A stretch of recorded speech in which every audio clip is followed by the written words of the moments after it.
Have you ever met someone who would harp on how important it is to stay principled and to have integrity, but then the minute something benefits them, all their principles go out the window? Yeah, that's exactly what happened in Mr. Beast's new in Mr. Beast's new Beast Game episode, where this guy, player 566, went from one of the most beloved players in the entire game to now the biggest villain and probably the most hated person in the whole show. You see, player 566, all throughout the series, has been the guy to stand up and speak out against anybody that was doing some selfish shit. The most notable example was in the previous episode, where Mr. Beast had people play the train problem. And essentially the train problem is where you have some people on one side of the train tracks and other people on the other side of the train tracks, and then it's up to one person to decide which people that train is going to hit. So this guy named Dino, he happened to be on one side of the train tracks, and the person who gets to decide to pull the lever, they did not like Dino whatsoever. They were going to do anything they can to make sure he gets eliminated. However, there's two people on each train track, and Dino, being the smart little rascal that he is, he picks the girl who also happens to be really good friends with the person who's about to pull the lever. I thought,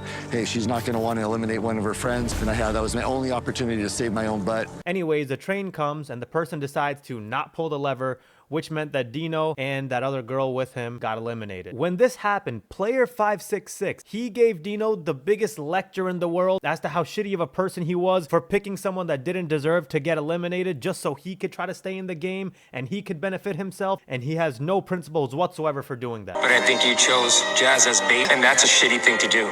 Now everybody else was saying this to Dino as well, but player 566 was at the forefront of this, and he gained the respect of everybody when he did that. You chose her to save yourself, and it contradicts what you did before. Exactly. Fast forward to now, and there's 10 players left in the Beast games. And the challenge that they have now is there's a box with $1 million inside of it. And every single person is going to get a chance to take a portion of that money. However much you want to take, that's totally up to you. Now, for most people, you'd want the whole fucking thing, right? Who wouldn't want $1 million?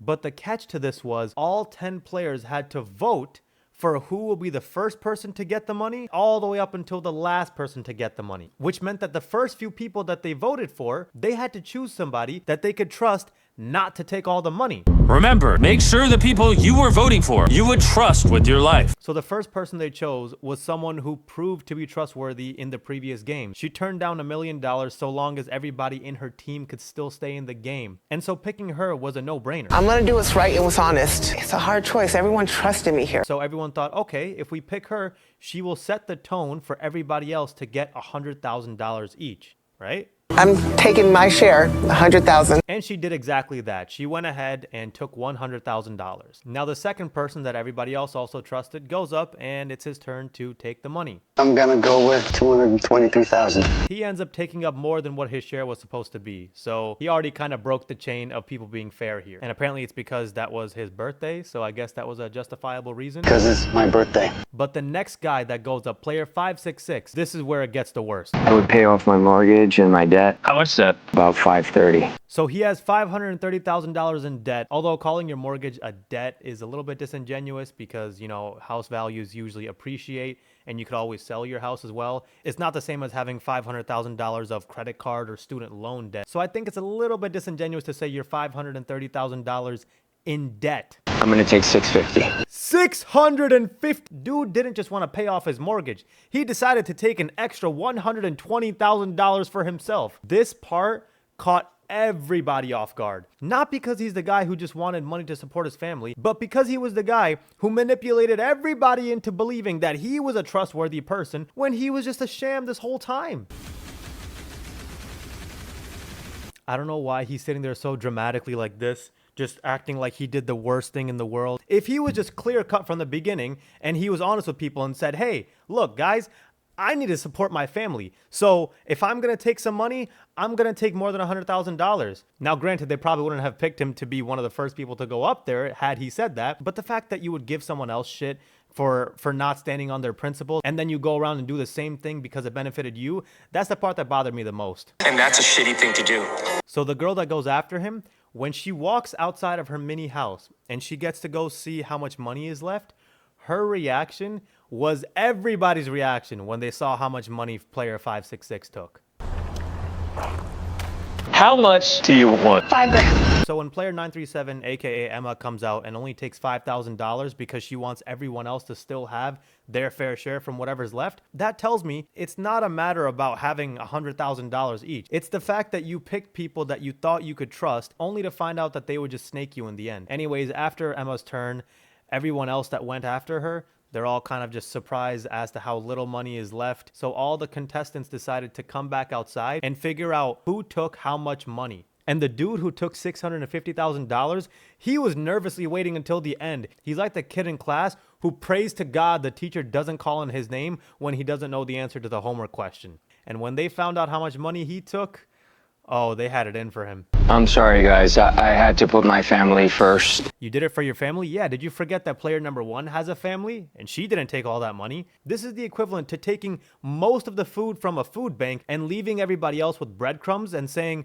well, I gotta feed my family, guys. We're not here to split the money. Yeah, but that was the one thing you could have split. Dude, I think you'd be way better off just admitting that you're selfish as fuck. None of you are gonna pay my mortgage. The money that he's using this for is something that any average family in the US does. Paying off your mortgage. He wasn't homeless. He didn't have some sort of medical condition that required thousands of dollars worth of surgeries. The dude just wanted to pay off for his house early and go on vacations, which is why he took that extra money. I love and respect you guys. Hey, I love and respect you guys so much that I'm just going to take most of the money away from you guys. In what world do you love and respect the same people that you took food off their plate from? Also, do you guys remember when he was inside the house crying and sobbing? Why is he being so combative now? And he's arguing with everybody. He's trying to justify himself. But the way he was acting inside of his house made it almost seem like he felt terrible for what he did. And now he's just over here justifying what he did. This is a chameleon dressed up in human skin. Anyways, after this, everybody goes to sleep.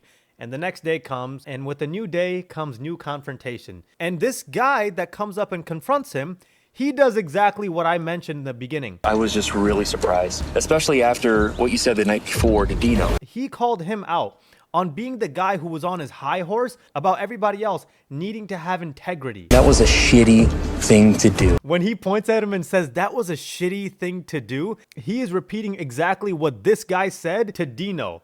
It's a different scenario. Yeah, of course it was a different scenario because it was a completely different game. But the fact of the matter is, you did something to benefit yourself at the expense of other people. I'm not trying to justify why I made my decision. I'm not trying to justify what I did. Meanwhile, I'm justifying what I did, and I really hope you guys stop hating me. That's what he's really saying. So obviously, player 566 isn't really happy with everybody disliking him, so he decides to come up with the greatest idea possible. Invite everybody to his house, and then deflect the criticism away from him onto other contestants. Puppet Master Patrick, his sidekick Jeff. Dude, if people didn't hate you before, how much more do you think they would hate you now?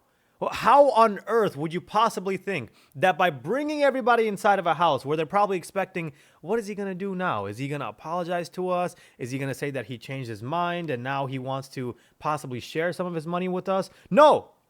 He brought you guys all into his house to double down on his actions and then try to criticize other people who had nothing to do with what he did. So after that, they move on to a new scene and they're going to start playing a new game, and that's where the episode kind of ends off. Again, this wasn't about a person just being selfish. It's just that I don't like when you're calling somebody else out for strategizing in a way that keeps them safe, but then suddenly when it's your turn to make a selfish decision, now morality doesn't even matter anymore. All he had to do was be upfront about what type of person he was, not build a character of someone who's virtuous, only to backstab the same people that trusted you to even get that much money in the first place. That's pretty much all I got for now. Take care.